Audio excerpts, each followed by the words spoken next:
Hey, what's up guys, Bo HD here, and it's iPhone 12 mini and 12 Pro Max delivery day. Maybe you guys are receiving yours just like I am. When I first started reviewing phones, I was always eager to get my hands on like the biggest, most powerful new phone on the market.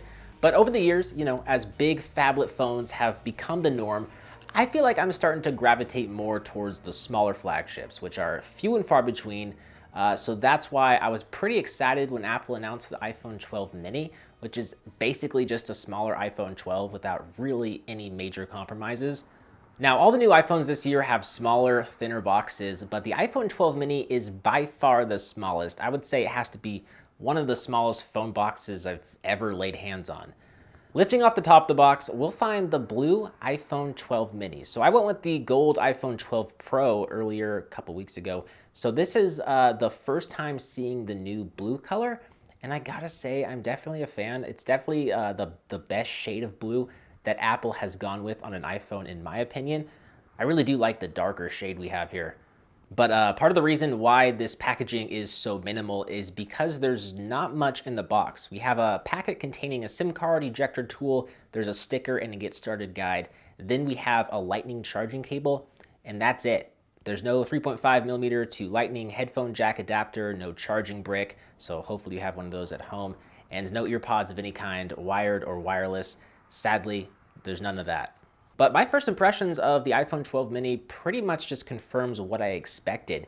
This is really just a small iPhone 12. It feels really well constructed in the hands, just like the iPhone 12, and I can move my thumb around most of the device comfortably. I do have to shuffle the phone around a bit just to reach the quick settings, but it's noticeably easier to navigate with one hand than my iPhone 12 Pro, and that's really exactly what I was hoping for. Now, unlike my iPhone 12 Pro, the Mini has a glossy glass back panel, which provides more grip actually than the frosted glass back of the Pro, even though the aluminum frame of the Mini is more slippery than the stainless steel frame of the Pro. So it's almost a wash in terms of gripability, but you're still probably going to want to throw it in a case, and that's where I want to recommend Pitaka and their carbon fiber case, which provides protection for the sides and the rear without adding hardly any bulk at all, which is a big importance for me. It also features magnets in the back to work with Pitaka's car mount and Apple's MagSafe accessories. So if you're interested in this really sleek carbon fiber case, I'll place a link down below in the description to pick one up for your Mini. Now, another key difference between the Mini and the higher end iPhones is the fact that it only features two main camera sensors, a 12 megapixel main and ultra wide sensor.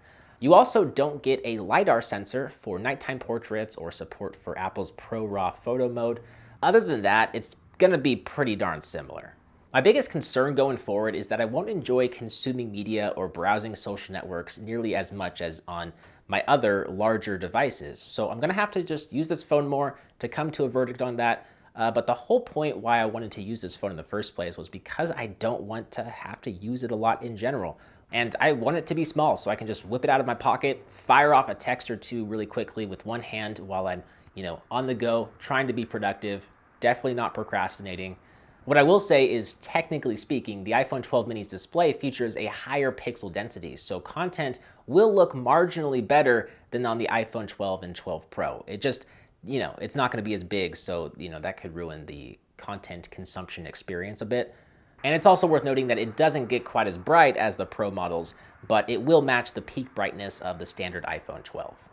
And you still get an IP68 water and dust resistance rating. You get Apple's blazing fast A14 Bionic chip. You have Face ID via the notch that looks bigger on this phone than other notches on other phones, like the other iPhones, just because the display is quite a bit smaller. And you do get 5G, of course. You get dual stereo speakers.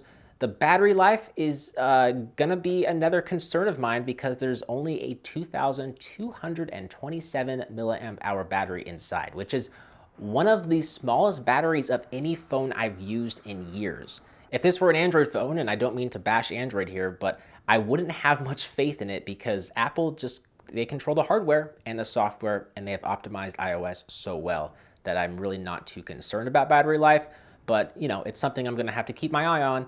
I'm just really happy it still supports wireless charging because that would be a deal breaker for me.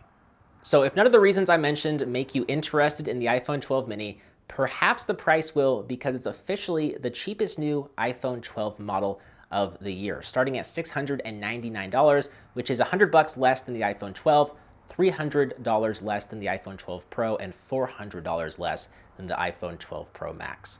So let me know what you'd like to see more about and see mentioned in my full review. As always, I'm BoHD from PhoneDog.com. Hope you enjoyed this video. Thank you for watching, and I'll see you right back here in the next one. See ya.